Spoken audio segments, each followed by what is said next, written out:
한국가스공사 보겠습니다.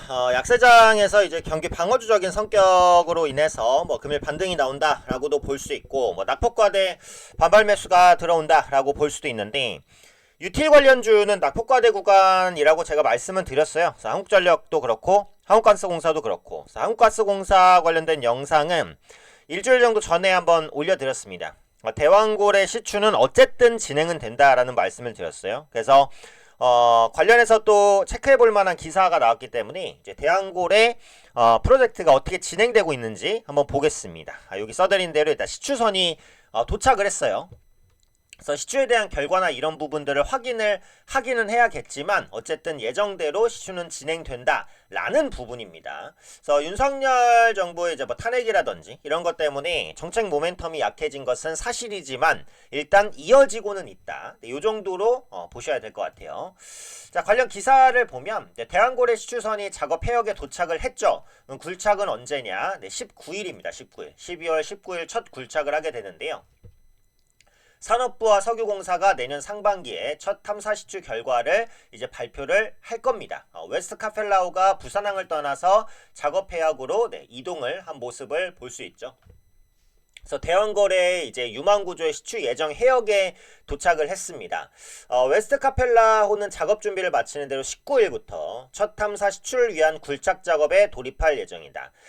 보통 이제 시추를 할 때 시추공을 하나만 뚫지는 않죠. 하나만 뚫어서 물론 거기서 나오면 럭키인데 이제 그럴 가능성은 이제 크지 않고 몇 번의 시도 끝에 시추가 되느냐, 요게 이제 중요한 겁니다. 산통부와 한국석유공사가 시추를 통해서 확보한 시료 분석까지는 두 달 정도가 걸려요. 그러니까 12월 19일에 진행을 하면 한 2월 정도에 결과가 나올 것으로 보여져요. 첫 결과가.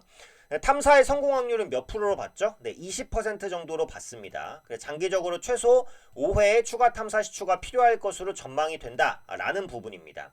예산이 이번에 엄청나게 깎였기 때문에 순조롭게 진행될지는 불투명하지만 어쨌든 첫 삽은 떴다라고 보시면 되겠고요.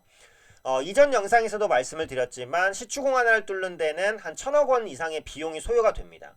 첫 시추에서 뚜렷한 가능성이 발견이 안 되면 사업의 동력이 약화될 가능성이 높다는 우려도 있어요. 물론 그런 부분들은 주가에 또 상당 부분 반영이 돼 있다. 이렇게 보시면 되겠죠. 차트를 볼 때, 근데 제가 지난 영상에서 뭐를 말씀드렸어요? 네, 이 부분, 시추 기대감, 대왕고래 프로젝트로 급등했던 부분을 여기서부터 이제 여기까지의 급등이 나온 거예요, 그죠? 근데 어때요? 이 급등 부분을 현재 주가가 여기니까 사실상 90%, 80-90%는 돌렸다. 이렇게 봐도 됩니다. 그래서 만약에 여기서 시추가 조금 흔들리면 물론 이제 그때 주가가 한두 차례 하락하거나 급락할 가능성도 있지만 이미 상승폭을 굉장히 많이 반납했기 때문에 어차피 기대감은 약해져 있다. 이 부분에서 이제 시추 작업에 대한 그런 어떻게 보면 강력한 추진력? 이 부분을 잃어버렸어요. 그죠? 잃어버린 부분이 이미 반영됐고 주가는 바닥을 다지고 완만한 우상향으로 다시 한번 들어가고 있다라는 부분이죠.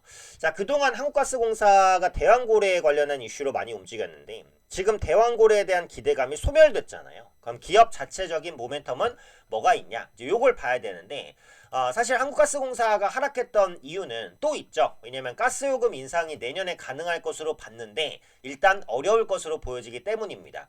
지금 전국이 혼란스럽잖아요. 만약에 탄핵이 헌재에서 넘어가고 새로 대통령을 뽑고 이러면 빨라야 뭐 4월, 5월에 대통령 뽑고 좀 늦으면 뭐 6월 탄핵이 만약에 넘어간다고 했을 때 헌재에서 소추가 통과된다고 했을 때 빨라야 4월, 5월, 늦으면 6월, 뭐 7월 이때 대선이 진행이 될 건데 혼란하잖아요, 전국이. 그럼 내년 상반기까지는. 그럼 이 혼란한 와중에 공공요금을 인상하기가 어렵습니다. 그리고 지금은 민주당이 어쨌든 다수당이잖아요. 그래서 민주당이 아무래도 이제 이런 공공요금 인상을 좀 더 압박하는 그런 경향이 있기 때문에 실제로 전기나 가스요금이 올라가기는 조금 힘들긴 하죠. 그래서 가스공사 같은 경우에도 14조 원의 미수금이 해결되기가 사실은 이제 조금 어려워졌다. 이제 요 부분입니다.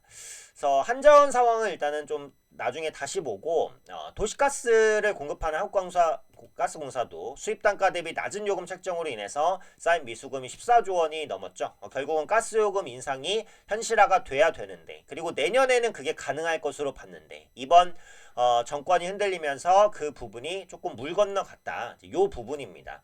다만 이제 지금까지도 가스공사는 전 세계에서 가장 저렴한 비용으로 국내 가스를 공급하고 있고, 전기도 이제 해외 국가 대비 싸게 공급하고 있죠. 이로 인한 민수형 누적 미소금이 14조 원이 넘고, 연료비 연동제 도입을 촉구했다. 국제가격의 변동에 국내 요금도 따라가야 한다는 것이다.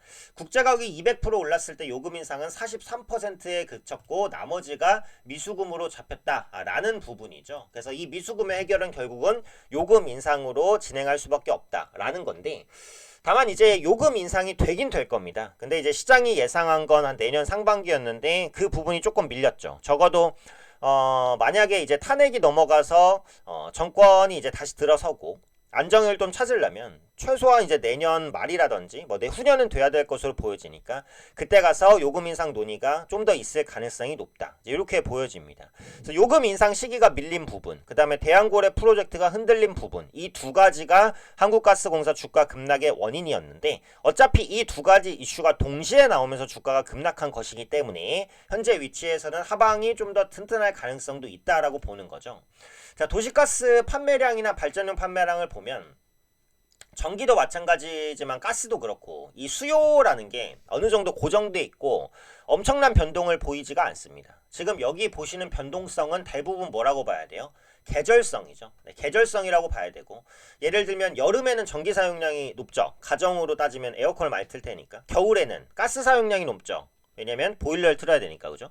그런 식으로 계절성이 많이 작용하는 것이지 실질적인 장기 추세는 별로 변함은 없어요. 이게 전기와 가스의 특성입니다. 수요는 확실히 고정적으로 있다. 결국은 가격 인상만 진행되면 실적은 바로 개선이 됩니다. 진짜 바로 개선이 되는 게 이 공공 부분이에요. 그래서 전기요금 인상이든 가스요금 인상이든 지금은 시간이 좀 걸리겠지만 궁극적으로는 진행될 요인이다 라는 겁니다. 근데 이 두 가지 대왕고래와 가스요금 인상에 대한 실망감이 동시에 다 반영되면서 주가가 두드려 맞았기 때문에 현재 위치에서는 더 크게 밀릴 가능성은 별로 없다. 오히려 가스요금 인상이 생각보다 빨리 가시화가 되거나 대한고래 프로젝트가 진행될 수 있다라는 가능성, 혹은 이제 시추 관련해서 의미 있는 성과가 났다라는 기사라든지 이런 부분의 내용이 나온다라고 한다면, 그렇다면 이제 주가는 다시 한번 힘을 받을 가능성도 있다라는 부분이죠. 특히 유틸리티 관련주는 경기 방어주라는 특성이 있습니다. 최근에 국내 증시가 안 좋고 경기 둔화에 대한 우려감이 있기 때문에